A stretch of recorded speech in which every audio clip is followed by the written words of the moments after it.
to another episode of the March or Die podcast. Once again, so glad to have you joining me today. And today I want to share with you a thought. I typically develop an idea and I'll give 3 or 4 points, some things that you can use in your life to move forward when the world around you seems to be falling apart. That's what we talk about here. But today I just want to give you a thought. Before we jump into that, though, if you are watching on YouTube, thank you for doing that. If you have not yet subscribed, please subscribe.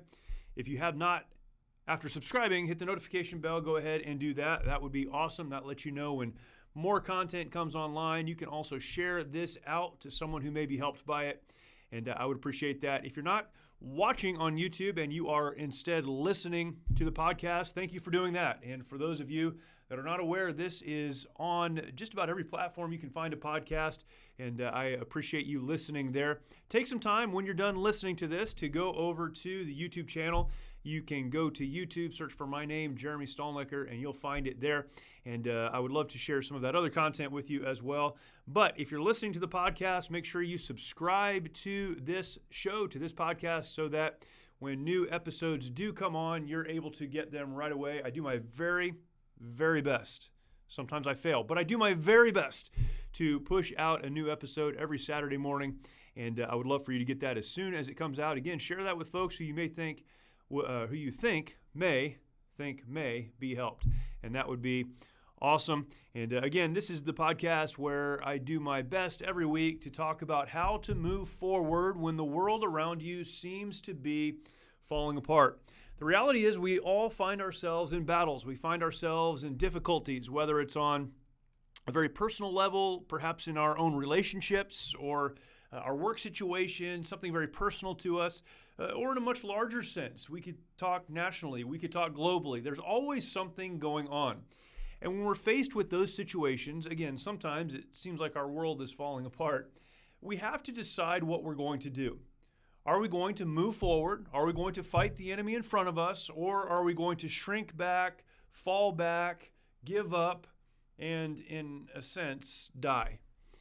Now, death comes in a lot of different ways. There are those who die physically, those who even decide to take their lives. That's not what I'm talking about here. What I'm talking about are those who are spiritually or relationally or emotionally dead because they've given up. They've stopped moving forward. Now, every week, I try to give you some thoughts, some ideas on how to move forward in the face of battles, and we'll do that again. But today, I want to speak at maybe a little bit of a higher level. I remember when I was in the Marine Corps and I was training, all of the time we were training. We were training this scenario and that scenario, this situation and that situation, and what if this happens, and what do we do here and there? And sometimes training can get repetitive and boring. Sometimes it's exciting, but not always. But in the back of our minds, when we're training for war. We're preparing for war. That's why we're doing all of these things. Now, there are those who would serve in the military, and many who could serve an entire career of 20 years or more in the military and never go to war. They've spent an entire lifetime training, but never in a real-life scenario gotten to apply what they learned. Now, our country's been at war for the last 20 years or so, and so most of the folks who have served of any length of time have gone to war, but it's possible. It's possible to train and never do the thing you're training for. I've heard men and women who went to combat after training in the Marine Corps or in the military for a long time say something like this. Going to war, going into combat was like having been on the bench for a while of the football team, practiced running plays for a while after that. Finally, I was put in the game. We were finally put in the game, and that's exactly what it's like. When you serve in the military, particularly in the infantry community that I come from, going into combat is your opportunity to finally get into the game. We could say it like this. This is the moment you have been preparing for. In a very real sense, life is exactly like that. We're born. We live as we learn and grow.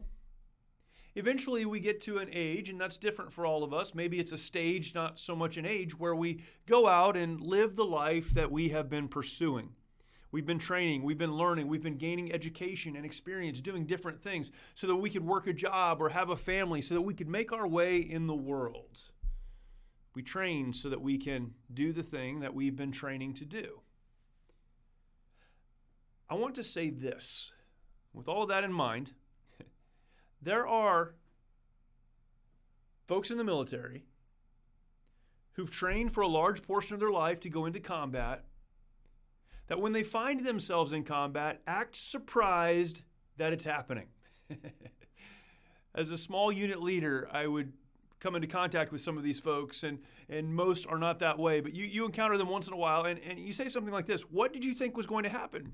What did you think we were preparing for? This is what we were preparing for. So it is in life. You're born, you learn, you grow, you develop, all of these things I just mentioned, and you find yourself in a relational battle. Things are happening in your close relationships that you didn't anticipate, you didn't see coming. You find yourself in a fight. Other situations, maybe it's a work situation, maybe it's something that's happening in the world. There's stuff going on that you didn't see. You find yourself now in a battle. For so many of us now, we're looking at a cultural battle, a cultural war even in front of us. We're going to have to fight some fights and make some decisions. These are things we're going to have to do. But what we must always remember, we have to always keep in mind that this is what we've been preparing for. In a very real sense, as humans, we're born for war.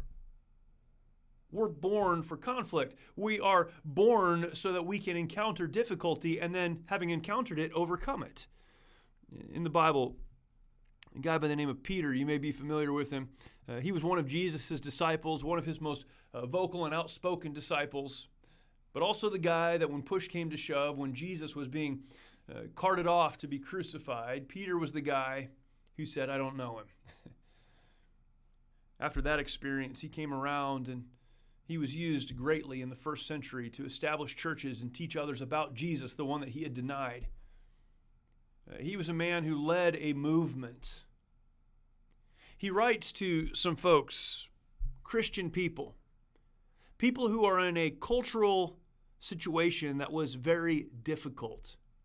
People, in fact, who are being persecuted for their faith and getting ready to come into a century where there would be tremendous persecution for the faith.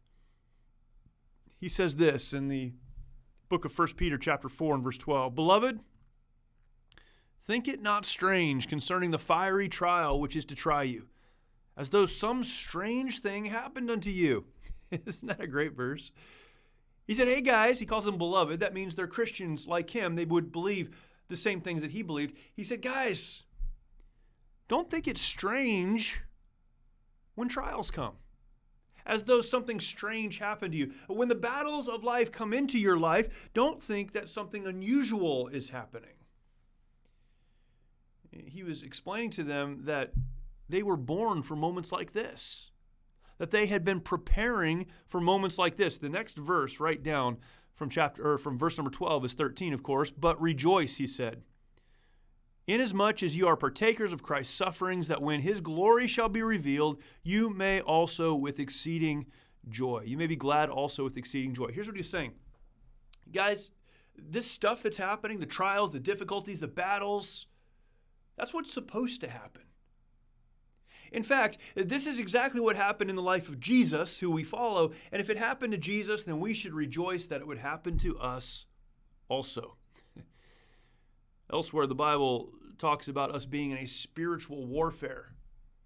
We know, again, in a biblically historical sense, from the beginning of time, as man rebelled against God, sinned against God, there's been a spiritual war taking place. That's why Jesus came, to give us as individuals victory. That's why God eventually will reestablish peace, defeating the enemy.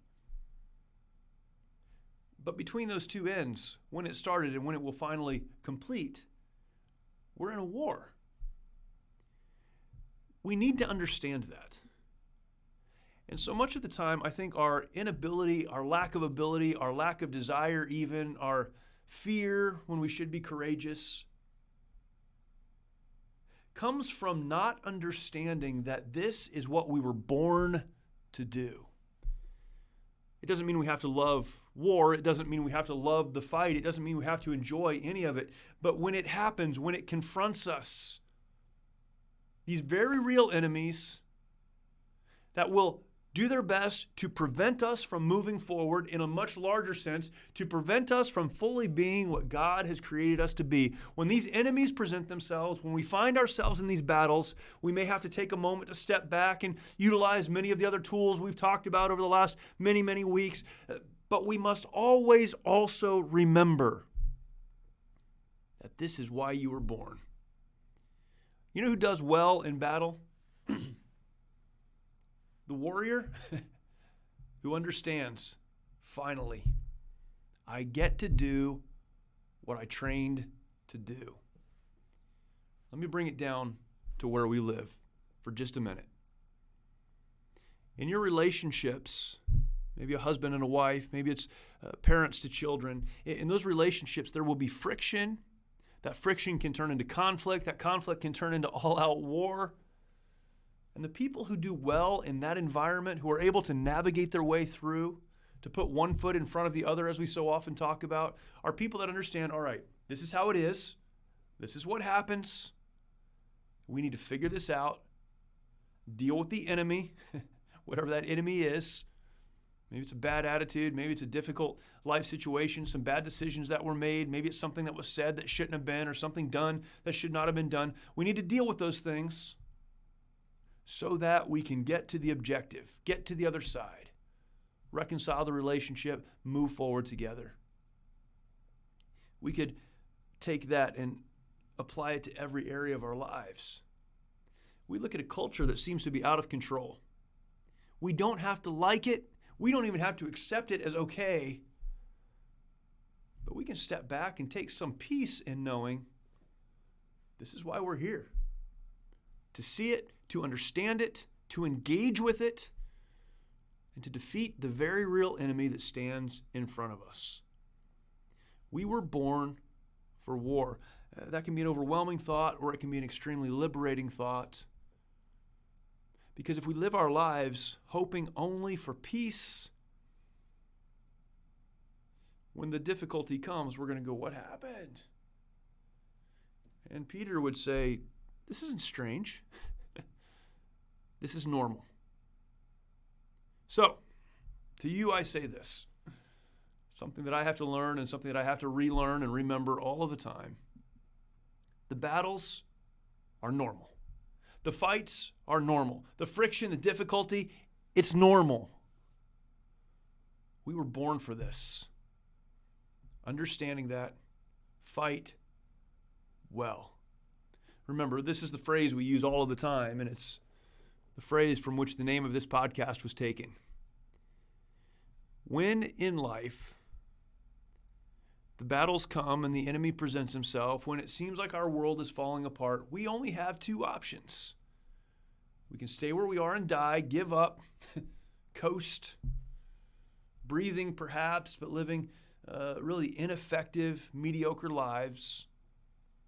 Or we can acknowledge there's an enemy there, rest in the fact that this is what we've been training for, put one foot in front of the other, and march. What are you going to do? What are you going to do? Will you march or will you die? The choice in the battles of life that will inevitably come is always yours.